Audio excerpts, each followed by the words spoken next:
determinada por las luchas de la independencia. Y en este caso, la guerra del 95, que iniciara en este caso Maceo como una de las figuras principales, no termina con las expectativas soñadas, que también Martí forma parte de esta parte de la historia de Cuba. Y entonces, el imperialismo norteamericano ya va en Cuba e impone un modelo de república mediatizada. Estamos hablando entonces del primer año que se impone la república neocolonial en nuestro país, 1910, con limitaciones dentro del país, limitaciones de independencia política, económica y social, y que están plasmadas precisamente en la llamada enmienda CAP de nuestro país. A raíz de todo eso nace nuestro poeta nacional. Nace Guillén un 10 de julio en Camagüey, una de las provincias de Cuba, una de las provincias ya, pudiéramos decir, casi centrales y llegando a la parte de oriente del país. Nace ahí entre una pseudo-república que va a transitar desde su niñez, su adolescencia, su juventud y su adultez, porque esa república neocolonial se va a extender desde 1902 hasta 1959, que triunfa la Revolución Cubana con Fidel Castro. Y en este caso hay dos grandes gobiernos que van a permear durante toda esa etapa neocolonial. Estaría hablándoles entonces del gobierno de Machado y el gobierno de Batista, que fueron caracterizados estos gobiernos por una corrupción desde el punto de vista económico, político y social. Fíjense que todo eso lo vivió este escritor. Problemas en la propiedad privada sobre los medios de producción. En este caso no era una producción social para todos los ciudadanos del país. Había, por tanto, la existencia de males sociales como la prostitución, los fraudes electorales, la fobia, el analfabetismo que corría por todos los campos y ciudades prácticamente de nuestro país. Y estos son algunos de los flagelos a los que Guillén se está enfrentando en su nacimiento, en su niñez, y todo esto él lo fue como que viviendo y explorándolo. Y él explorándolo porque su condición de ser hijos de mulatos, de ser mestizo, es el auténtico, pudiéramos decir, criollo, en este caso, que vive y que ve de cerca al tener esa condición de mulato, cómo vive ese hombre dentro del país, cómo se desarrolla, cómo se desenvuelve su vida política, económica y social dentro de eso. Y a partir de ahí, él va tejiendo en esos solares que visita, ya sea indistintamente en cualquiera de las provincias, cómo el trabajo del obrero asalariado, cómo se ve reflejado con tanta opresión, con tantos males económicos existentes, y cómo se está viendo también, por otra parte, él está analizando el lenguaje que se está utilizando por parte de todas estas clases sociales que indistintamente están apareciendo acá en nuestro país. Y les estoy hablando no solamente del obrero, estoy hablándoles también de un estudiante de bachillerato, les puedo hablar también de un alto funcionario del gobierno. ¿Cómo ese lenguaje, lo mismo va desde un vulgar, desde un popular a un chabacano, cómo se está hablando? También se pone de manifiesto el sincretismo religioso que se está emanando. ¿Por qué sincretismo religioso?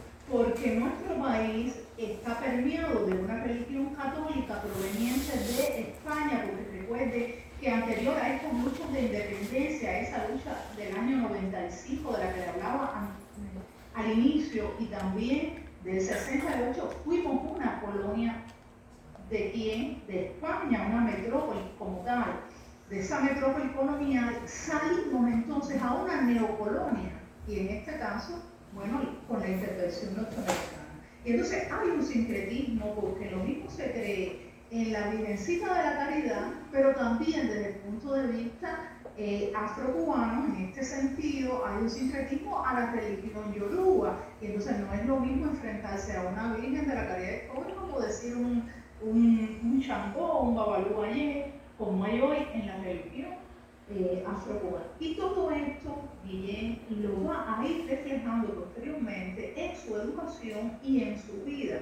Un hombre que no llegó a ejercer su carrera de derecho porque no la concluye por problemas económicos, pero sí fue un gran escritor, fue también un activista político y un poeta, y por encima de todo un periodista también muy bueno en este sentido.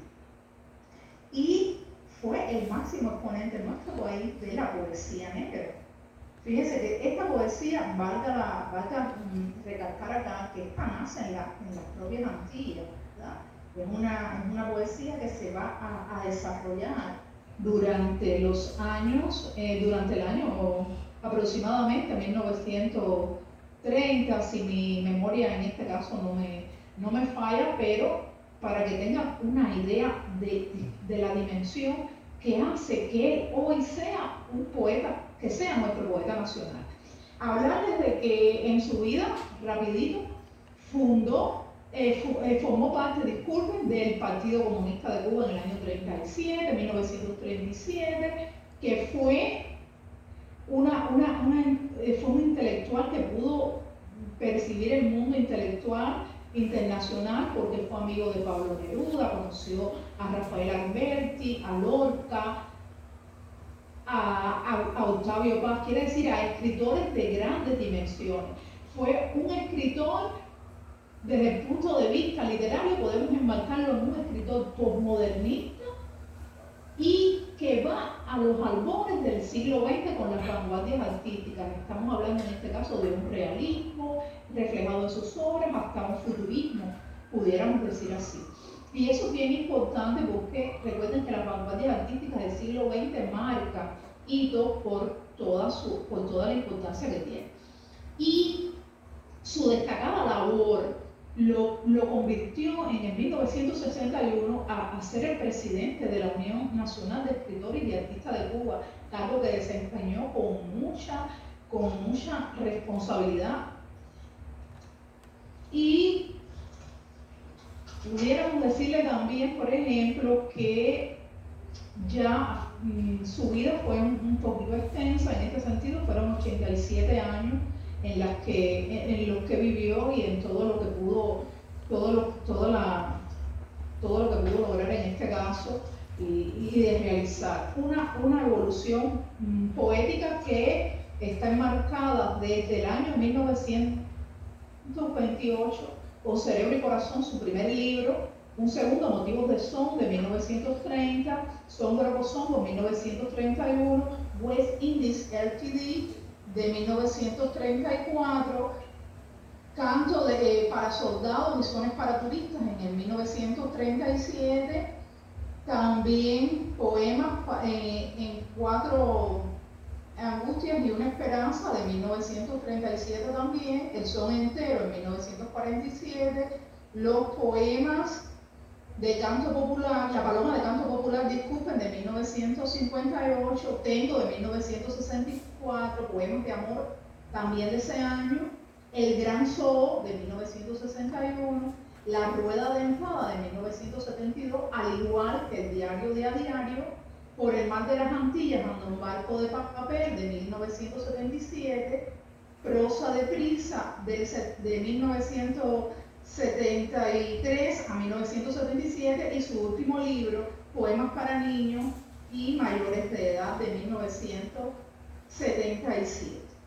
Y como pueden ver, una inmensidad de estos libros los que les he contado. Eso es la gran evolución poética que tiene este poeta y que lo hace ser el poeta nacional de nuestro país.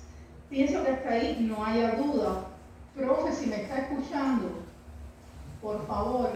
Sí, todo está perfecto, todo se escucha muy bien todo el enfoque que les he hecho y la explicación que les he dado de este autor, para entonces que puedan entender la obra. Yo les digo, me dará tiempo yo a leer los poemas o ¿No quieren leerlo o quieren ir directo al análisis, por favor, por cuenta del tiempo? Usted me dice. Análisis, ¿no? Sí. ¿Eh? Sí, directo al análisis. ¿Qué? Directo al análisis, creo que es lo más adecuado por la pérdida de tiempo que tuvimos. Exacto. Bueno, yo les decía que yo no pretendo para nada, profe, realizar una comparación entre estos dos poemas porque son de libros diferentes, porque es diferentes años y diferentes tendencias desde el punto de vista literario, pero sí es bueno comenzar por esta primera balada de los dos abuelos para ver cómo se va a, cómo va a utilizar en este caso, cómo se va a ver el tratamiento de la poesía mulata, como él le llamó, para entender. Estamos hablando de balada de los dos abuelos. Para entender esta composición poética, lo primero que tenemos que basarnos es qué significa balada como un tipo de composición poética.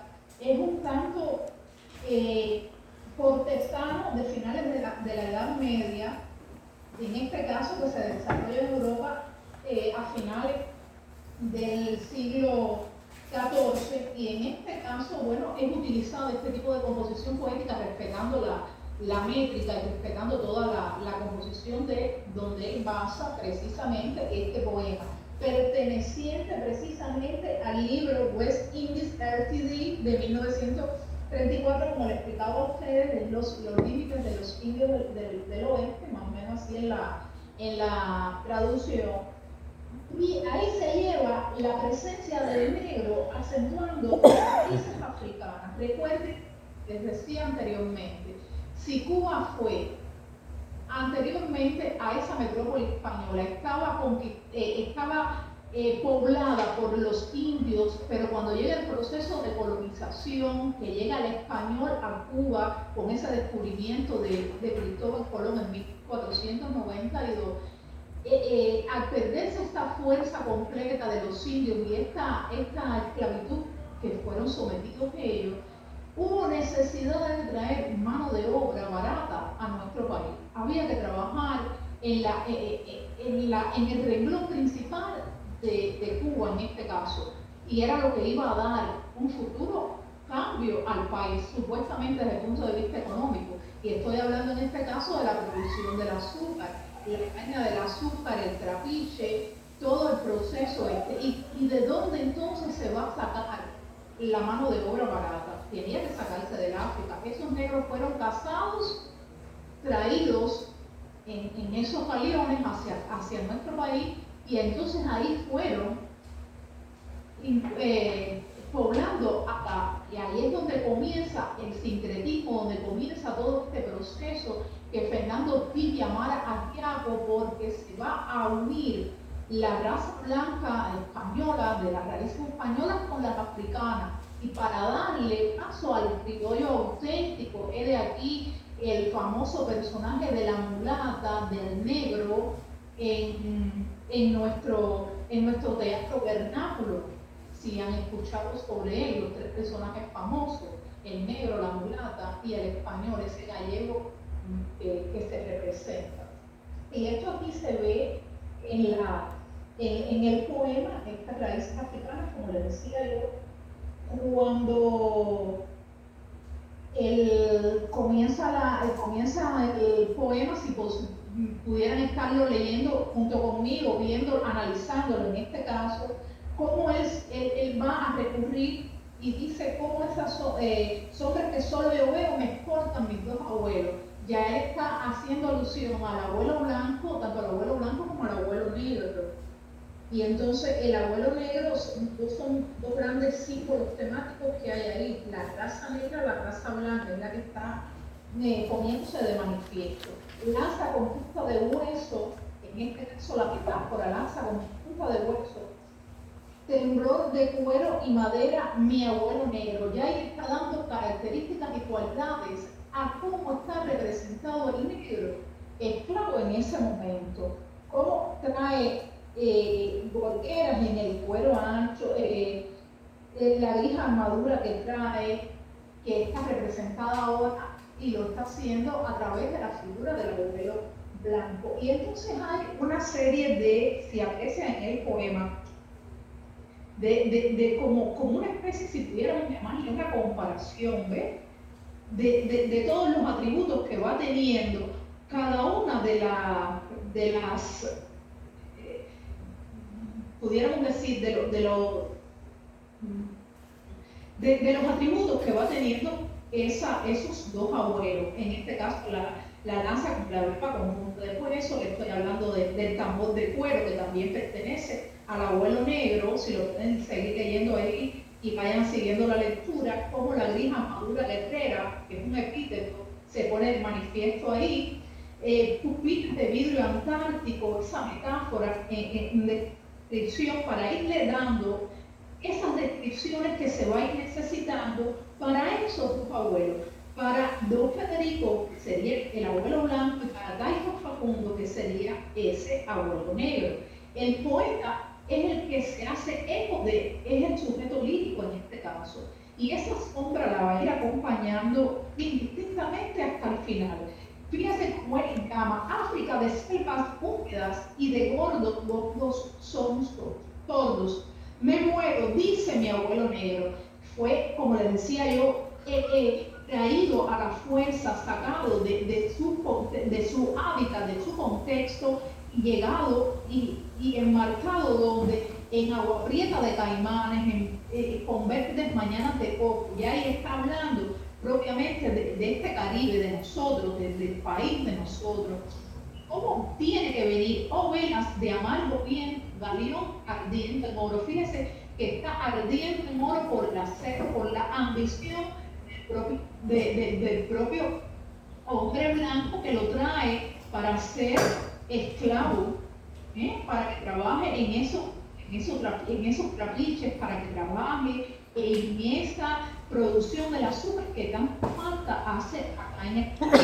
Y cómo toda la naturaleza se pone en función de los sentimientos que van teniendo esos dos abuelos. Y entonces es ahí la repetición de esa áfora constante que está diciendo que de barcos, que de negros, que largo fulgor de cañas, que del ático, el del negrero. Ahí tenemos la descripción del capataz, ¿verdad? El verdugo, ese que azota, que lleva al negro a la más cruel explotación, a lo inhumano, que pudiéramos decir, porque ser esclavo es la parte más inhumana que pueda tener el ser humano en sí.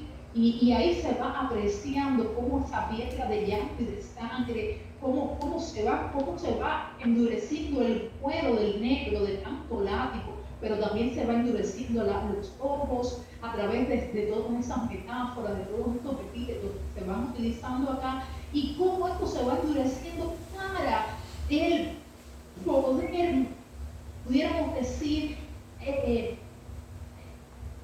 enmarcarse, dar una línea paralela de que el negro, aunque lo quieran matar, él va a triunfar, él va a resistir todos estos golpes. ¿Cómo lo hace? Porque al final la religión afrocubana venció acá en nuestro país, esa religión africana, disculpe.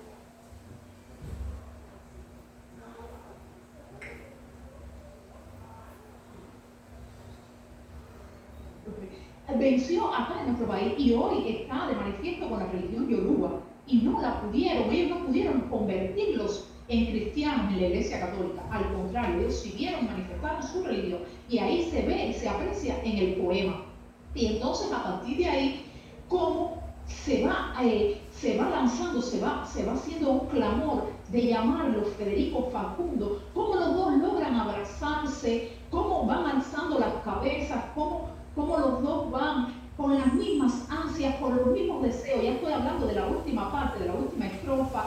Cómo van a gritar, van a soñar, van a cantar, cómo van a unir los sentimientos. Tenían que unirse al final, porque él da a entender en el poema que al final los dos son dos seres humanos, que tanto vale el negro como vale el blanco, que tanto vale su don Federico como su taita Facundo, que no importa que uno hable en términos africanos, en ese argot, que el otro hable desde el punto de vista un poco más culto. Y entonces, si los dos son dos seres humanos, si los dos son dos seres que de verdad aprecian la vida, son dos seres vivientes y por tanto deben tener los mismos derechos, las mismas distinciones en la sociedad. Y eso es lo que realmente él está manifestando dentro de este poema. Yo pienso que hasta acá se lo he sintetizado lo más que he podido, y pienso que por lo menos ya vean esa figura del negro acá desde esa perspectiva, como les quería decir desde el primer momento, enmarcada ya en un contexto histórico de esa colonización, de ese proceso de colonización que hizo falta para acá, para nuestro país. En contraposición, podemos ver entonces el otro poema de Negro Bembón. El Negro Bembón está un poco menos más corto, menos extenso está, y va a tener características que no va a presentar ese primer texto, esta primera composición poética, porque acá el lenguaje es bien importante, y aquí nos vamos a encontrar con una figura del negro un poco más propia de la pseudo-república, ese negro del solar, ese negro que él está experimentando ya lo está viendo bien en su juventud, en su adultez, cómo se está manifestando el negro, cómo este negro dice: ¿por qué te pone tan bravo cuando te dicen negro bembón? Si tiene la boca santa, negro bembón. Bembón así como tal tiene de todo, caridad te mantiene, te lo da todo. Y entonces, hoy pudiéramos decir, bueno, él hace hasta una elipsis de cada una de algunas de las palabras y las va cortando, porque realmente hay características lingüísticas que va definiendo, en este caso al negro del solar, que lo van haciendo único, y precisamente se ven ahí. Este poema, en este caso, Negro Bembón, pertenece al libro de Motivos de Son, con otras características, como les decía anteriormente, de 1930. Y la interrogación retórica: ¿por qué te pone tan bravo cuando te dicen negro bembón? Fíjense que es para describir las características físicas que va a tener como tal esa raza. Se caracteriza por tener los labios gruesos, por eso es que es un negro bembón. Ese epíteto muy bien utilizado. Y entonces, sin pena y sin harina. Sin pena significa sin trabajo, no trabaja. Sin harina porque tiene pocos alimentos, porque la pseudo-república, por todos los males que está aconteciendo, por supuesto, no hay para comer bien. Como les decía, se resalta la edición de fonemas y de sílabas, todo por todo, pone por pones. La traducción en este caso del sentido con el vocablo pega, como decía yo, es sinónimo de trabajo, el cual no existe, no hay. Lo único que sirve de alimento al negro va a ser la harina, que es el alimento básico que realmente conocían los negros africanos acá en Cuba, porque era también lo que se le daba anteriormente cuando trabajaban en los trapiches, porque vivían en condiciones, como les decía yo, infrahumanas, pero que aún así se siguen resaltando. Y es un alimento que también, fíjense qué importancia tiene, este alimento también viene de, como les decía yo, de esa África, pero que también es un alimento que se le daba supuestamente para ellos, a esos dioses y a esos orishas en la santería africana. Pero a pesar de todo este nivel económico que tiene este negro, bueno, hay una mujer detrás, de trasfondo que lo quiere, que lo acompaña, que quiere que él vista lo mejor posible porque lo viste, lo quiere ver, se viste así de drill blanco, o quiere decir que zapatos de dos tonos, en blanco negro generalmente, eran esos zapatos que eran época acá en esa república mediatizada y que se usaba, y cómo ese negro puede llegar entonces a ponérselo, porque realmente esa posición de la mujer le da el encanto de que pueda llegar entonces a usar la moda.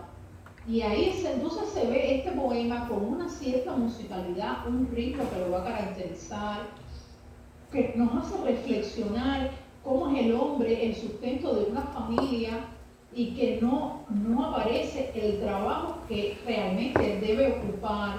Y entonces, a partir de ahí también está la presencia de apodos del habla popular. Es un poema bastante corto, es un poema que no se caracteriza pudiéramos decir, por la importancia que va a tener el primer poema, pero no por eso deja de ensalzar la figura del negro, pero ya vista desde otra posición, desde otro libro, que no es el West Indies LTD, que está como una censura, como llevando a la crítica al negro ese que vino y que está despojado de toda su vida, y en contraposición a este, que es el que tiene que luchar entonces por lograr una mejor posición desde el punto de vista económico, político, social. Y en realidad esa fue la vida de Nicolás Guillén.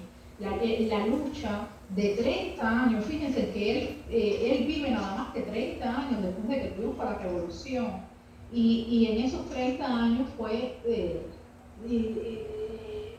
y la etapa mejor que pudo vivir él, ¿verdad? Porque todo lo otro que él vivió se llamó República Neocolonial, donde se vio reflejado realmente todos esos problemas que le hablaba yo y que les decía anteriormente, para entonces entender, ¿no? En contexto, desde el punto de vista de contenido y forma, analizar siempre el poema. Porque si nosotros no analizamos el contexto histórico, el momento en que el escritor asume la posición para poder entonces hacer una determinada composición, si no entendemos ese contexto histórico, pues no podemos entender entonces la obra.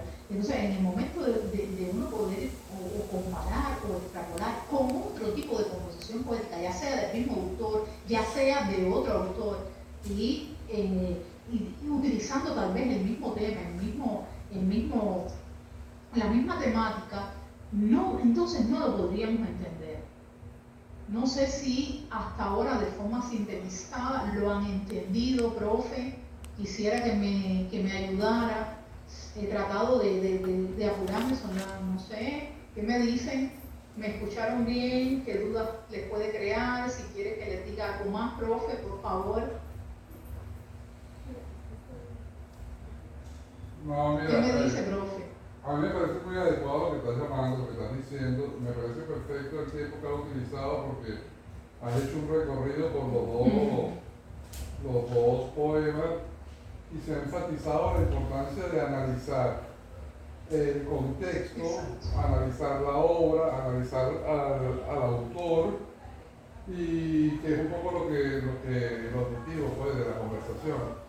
Lamentablemente ya llegamos a la hora ya la clase termina, ya tenemos que terminar, pero la media hora que nos dijiste, lo que nos comentaste, creo que ha sido bastante elocuente y bien preciso. De verdad que muchas gracias, porque estamos conscientes que hay un gran esfuerzo desde Cuba, todas las dificultades que existen, y ahora resulta que la dificultad la tuvimos nosotros aquí, ¿no? Así que, bueno, profe, muchísimas gracias, de verdad, te agradecemos muchísimo y bueno, gracias siempre. Gracias. Bueno, gracias. Por la parte tuya, ya sé que lo entendió bien, pero quisiera que me dijera si los estudiantes lo entendieron Si entendieron lo que quise transmitirles en tan breve tiempo, pregúntele y me contesta. Sí, Pero sí, todo dicen que sí, claro. Sí, está todo claro, como ha sido conciso, creo yo que fue muy bueno, porque es así bien 1, 2, 3, y sin ir por los ramales, ¿sabes? Bien concentrado. Así que perfecto, de verdad, muchísimas gracias. Les gustó. Sí, Es sí. lo más importante que hayan aprendido. Está bien, Claro. mi profe, yo quisiera poder verme extendido y que todo hubiese salido bien, Claro. pero bueno, no. El próximo No semestre, entendí nada. vamos a ver si lo hacemos personal, ¿vale? Tienes que venir a La Habana para que conozca esto aquí, para que comparta, porque además ese acento cubano es muy sabroso. Esa caída, esa forma de hablar, claro. Está bien, yo me complazco en que se hayan sentido bien conmigo y les agradezco muchísimo, profe, cualquier actividad, cualquier otra, que quieran, necesiten de mí y que yo les pueda servir, y acá estamos y lo haremos con gusto, no hay problema en eso, estoy para servirles. Un encanto haber compartido con ustedes. Muchas gracias, hasta pronto. Encantado. Un aplauso para ti.